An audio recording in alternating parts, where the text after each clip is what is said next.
तीन भाइयों की बंटवारे माँ का सहारा कौन। एक गांव में तीन भाई रहते थे। बड़ा भाई जयंत, बीच वाला भाई विनय और छोटा भाई अमित। उनके पिता का देहांत हो चुका था और उनकी माँ भी बीमार रहती थी। तीनों भाई अपनी माँ के साथ एक छोटे से घर में रहते थे। बड़ा भाई खेती करता था, बीच वाला भाई दुकान में काम करता था और छोटा भाई अभी स्कूल में पढ़ता था।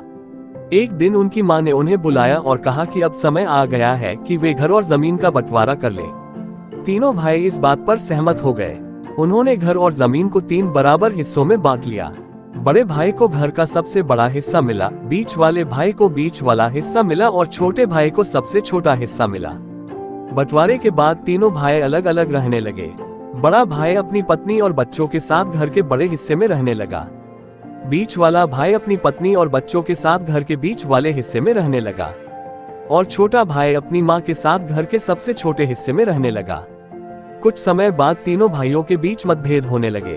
बड़ा भाई चाहता था कि छोटा भाई उसे घर का किराया दे। बीच वाला भाई चाहता था कि छोटा भाई उसकी दुकान में काम करे। छोटा भाई इन सब बातों से बहुत दुखी था। वह नहीं चाहता था कि उसके भाई उसके साथ ऐसा व्यवहार करे। एक दिन छोटा भाई अपनी माँ के पास गया और रोने लगा। उसने अपनी माँ को बताया कि उसके भाई उसके साथ कैसा व्यवहार करते हैं।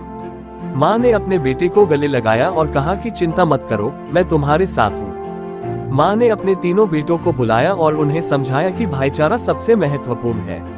उन्होंने कहा कि तुम्हें एक दूसरे का साथ देना चाहिए, एक दूसरे से लड़ाई नहीं करनी चाहिए। तीनों भाई अपनी माँ की बातों को समझ गए। उन्होंने एक दूसरे से माफी मांगी और फिर से एक साथ रहने लगे।